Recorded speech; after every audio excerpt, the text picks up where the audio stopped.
Les amis dans le Seigneur, Shalom et bienvenue encore dans Hymne spirituel matinal. Nous bénissons le Seigneur pour ce nouveau rendez-vous. Nous savons que vous allez bien et nous allons bien ensemble. Nous voulons hisser le drapeau Jésus-Christ. Alléluia. Mon frère, ma soeur, est-ce qu'il y a une voix qui te dit que tu es maudite? Est-ce que tu sens une force qui te retient de retourner en arrière comme si tu ne peux pas aller de l'avant? Est-ce que ce matin, même pendant que nous parlons, toute ta nuit a été cauchemardesque? Tu ne fais que de rêves de cauchemars et du coup, tu as ce sentiment à toi de ne plus avoir espoir. C'est comme si tu es maudit, tu es maudite. Cette voix diabolique, cette voix méchante qui te revient toujours pour te dire, ah ben tu es maudite, ah ben c'est toi l'échec, eh ben toi tu ne réussiras pas, ah ben toi Dieu t'a abandonné, ah ben toi tu vas finir dans la vallée. Est-ce que c'est ton cas, mon frère, ma soeur? Peu importe ce que tu es en train de vivre, il y a une bonne nouvelle pour toi ce matin. Écoute cette voix douce de Dieu, cette voix amoureuse qui te dit, Dieu te dit, je t'aime. Tu es béni de Dieu au nom de Jésus-Christ. Et puis commence à te dire ce matin que je suis béni de Dieu. J'avance avec le Seigneur. Je vais de l'avant. Je ne finirai pas comme ça au nom de Jésus-Christ. Et pendant que tu le dis, pouf, ça s'active dans ta vie et tu es délivré et le miracle s'attache à toi ce matin dans le nom de Jésus-Christ. Quelle joie de savoir qu'en Christ nous sommes des champions, nous sommes des vainqueurs. Alléluia. Chers amis, que le Seigneur vous bénisse abondamment. C'est ce que Dieu m'a mis à cœur avant de commencer bien cette émission parce qu'une soeur, un frère avait besoin d'entendre ça. Et si c'est toi, dis Amen dans le nom de Jésus-Christ. L'Esprit du Seigneur est sur moi. Il m'a oint pour annoncer une bonne nouvelle aux pauvres. Waouh! Merci bien, Seigneur. Il m'a envoyé pour ceux qui ont le cœur brisé. Alléluia. Luc chapitre 4, 18 et 19. Je suis en train de lire en partie pour que vous ayez le temps de lire ces deux versets. Parce que c'est peu que Dieu nous a donné un message là-dessus et nous allons en parler pendant un temps. Alléluia, alléluia. Que le Seigneur vous bénisse abondamment et qu'il vous fasse du bien pendant que nous sommes en train d'avancer sur Samuel. Chers amis, est-ce qu'il y a quelqu'un ici qui se pose la question du genre? Dieu, quid ma destinée? C'est-à-dire c'est quoi ma destinée? Alors, là, je pense que quelqu'un commence à ouvrir bien ses oreilles parce que c'est comme si ça gratte un peu sur nos oreilles. N'est-ce pas? C'est parmi les sujets que nous aimons. Dieu, c'est quoi ma destinée? Pourquoi suis-je ici sur terre?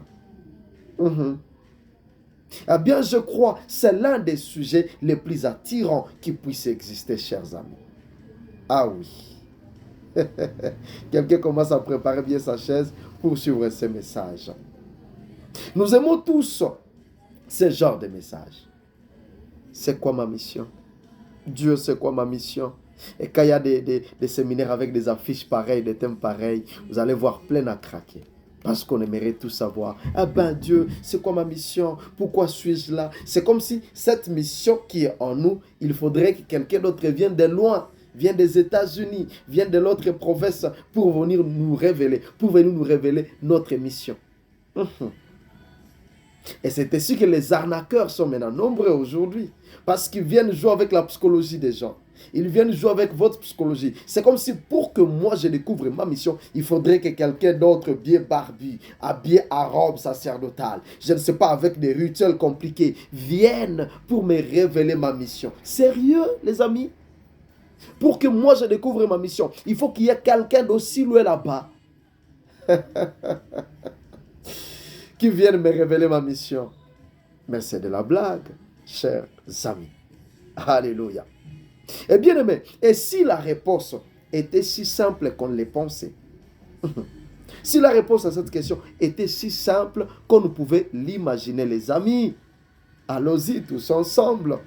Si simple qu'on ne pouvait y penser, qu'on ne peut même pas peut-être tenir compte de cela. Les amis dans le Seigneur, la réponse est bel et bien dans ces passages que nous venons de lire. Trouvez le temps de lire et de relire Luc 4, 18 et 19. Ah ben, le match est fini. Vous aurez fait le job. Vous aurez fait le travail. Je vous assure que la minute qui va suivre, vous serez tellement chargé que tout ce que vous allez faire après, ça sera des grandes choses. Dans le nom de Jésus-Christ, sous l'onction du Saint-Esprit. Alléluia. Les amis dans le Seigneur, ce sujet a beau être attirant pour nous tous. Donc pour vous et moi, ce sujet a beau être attirant. Nous aimons que ça nous attire.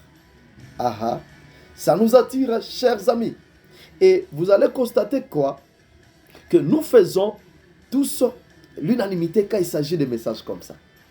Nous voulons tellement entendre parce que ça chatouille et sur nos oreilles. Alléluia.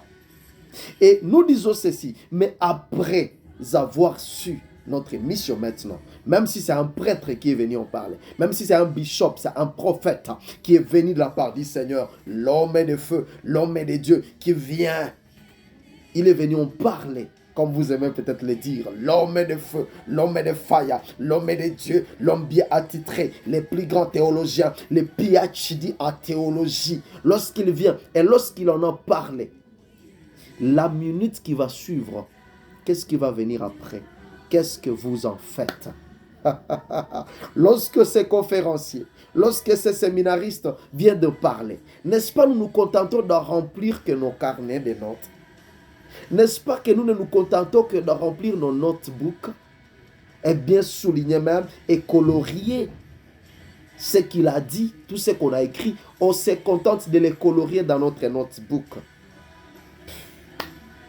Que le Seigneur nous fasse grâce, chers amis. Allez, les amis, partageons ensemble cette révélation maintenant que Dieu nous amène au travers hymne spirituel matinal. Franchement, ça m'a fait du bien. Peut-être je suis passé en train de lire ces passages encore et encore, mais jamais je ne suis tombé sur cette révélation. Bien, mes yeux ne s'étaient jamais ouverts pour avoir cette révélation que je suis en train de partager avec vous. Est-ce que vous êtes contents qu'on est ensemble? Assoiffés de partager cela avec nous, les amis? Allez, j'aimerais que vous l'écriviez dans la partie, dans la section des commentaires, que merci beaucoup pour cette révélation. J'aime cette révélation parce que ça me booste. Ah oui, ça va vous booster, chers amis, dans le Seigneur.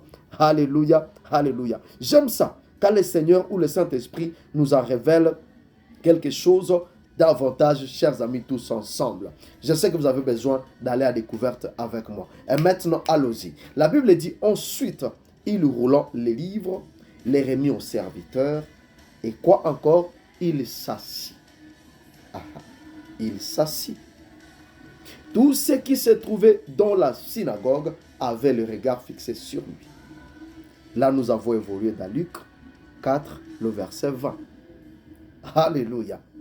Quid de la révélation? Eh bien, nous disons, pourquoi va-t-il s'asseoir aussi subitement? Pourquoi est-ce qu'il va s'asseoir subitement comme ça?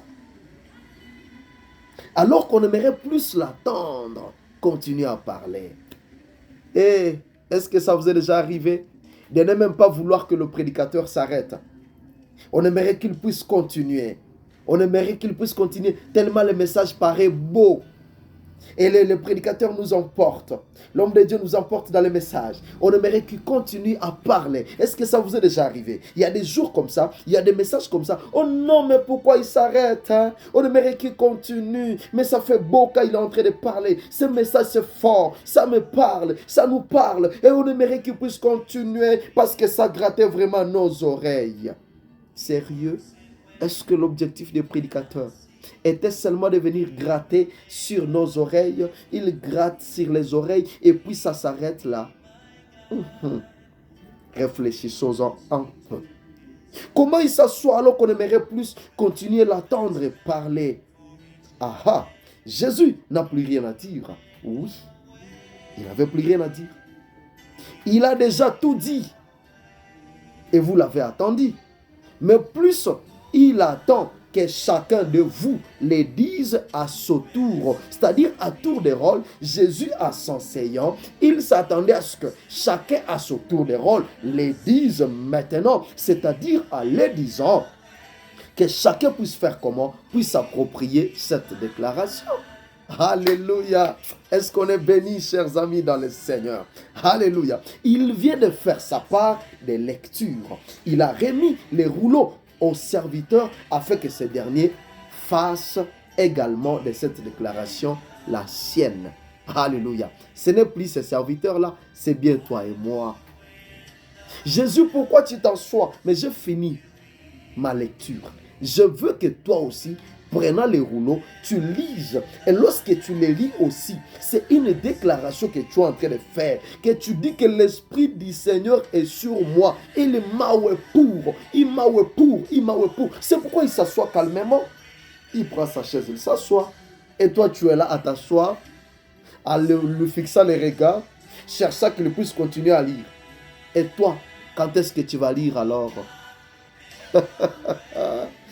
Aujourd'hui, c'est le jour que tu les lises aussi. Et je t'assure que lorsque tu vas lire ces passages, Luc chapitre 4, 18 et 19, lorsque tu les lis, tu reçois une force. Et cette force ne va pas te laisser tranquille. Il y a une lumière qui impacte ta vie. Corps, âme, esprit. Et je te dis que ta vie ne reste pas la même. Lorsque tu vas lire et comprendre ces passages.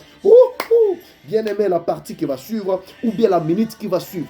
Je te dis, il y a une force qui ne va pas te contenir encore dans le coffre, que tu ne vas pas rester dans les surplaces, mais je te vois déjà en train d'être boosté, en train de réaliser des choses. Aujourd'hui, c'est un jour de s'élever, de ne plus s'asseoir, de lire. Chacun fait cette lecture, cette déclaration, et après la déclaration, waouh, vous serez à feu pour le Seigneur. Vous serez à feu pour le Seigneur. Et je vous assure, si vous êtes à feu pour le Seigneur, aucune puissance du monde ne résiste au devant de vous. Aujourd'hui, une sœur va brûler, va détruire toutes les forces des ténèbres dans la famille depuis longtemps. Aujourd'hui, un frère va sortir de cette prison parce que lorsque vous dites que l'Esprit du Seigneur est sur moi, il m'a oint pour. Alors les verrous sautent, les chaînes tombent, les murailles tombent, les montagnes tremblent. Au nom de Jésus-Christ, que ça soit votre cas. Alléluia. Aussi mon cas ce matin. Dans le nom de Jésus-Christ. Alléluia, alléluia. Il a fait sa part. C'est le moment de faire aussi notre part. Mes amis, c'est bien de la profondeur de comprendre que l'on a été oint pour. Tu peux compléter. C'est une profondeur. C'est-à-dire, cela dénote de la profondeur que l'on comprenne que l'on a été oint pour. L'on a été oint pour. J'aimerais que ce matin, chacun ayant lu ces passages, accompagne de pour. Je suis une dame pour. Je suis marié à cet homme pour. Je suis né dans cette famille pour. Je suis oué de Dieu et puis né dans cette famille pour. Je suis dans cette église pour. Je suis dans ce quartier pour. Je suis pour. Je suis dans cette entreprise pour. Ouais, pour. Alléluia. Merci Saint-Esprit de Dieu. Je t'acclame, je t'ovationne pour ce que tu es en train d'accomplir dans la vie de mon frère et de ma soeur. Alléluia. L'on a reçu l'Esprit de Dieu. Not gratus pro Deo. Alléluia. C'est-à-dire, ce n'est pas pour rien que l'on a reçu l'Esprit de Dieu. Not gratus pro Deo. Yes, ma soeur, mon frère. Tu ne l'as pas reçu pour rien. Je ne l'ai pas reçu pour rien. Je sais une chose que beaucoup ne savent même pas s'ils ont reçu le Saint-Esprit de Dieu. Ah oui. Beaucoup ne savent même pas s'ils ont reçu le Saint-Esprit. Et beaucoup d'autres encore, ils doutent. Quand on parle du Saint-Esprit, ils doutent. Mais est-ce que j'ai vraiment reçu l'Esprit de Dieu? Ils en doutent.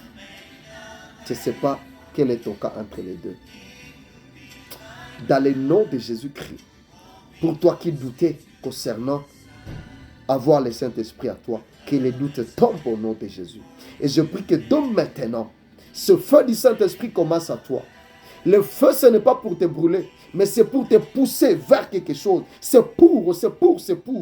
Je prie au nom de Jésus que s'il y a les gens qui n'avaient jamais encore reçu le Saint-Esprit, je prie pour les fusions, que le Saint-Esprit tombe sur toi, ma soeur, tombe sur toi, mon frère. Pendant que je suis en train de le déclarer, il tombe sur quelques-uns. Il tombe sur toi dans ta chambre, il tombe sur toi dans ta voiture, il tombe sur toi dans ton véhicule, il tombe sur toi dans, je ne sais pas, dans ton bureau, il tombe sur toi même dans les chantiers où tu es en train de construire, il tombe sur toi à l'université, dans le nom de Jésus-Christ. À suivre dans les numéros prochains, vous allez découvrir des grandes choses. Alors, est-ce que cette vidéo vous a parlé, vous a béni? Pourquoi ne pas vous abonner?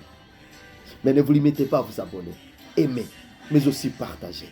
Il y a un frère à côté, il y a une soeur dehors qui aimerait entendre ces choses.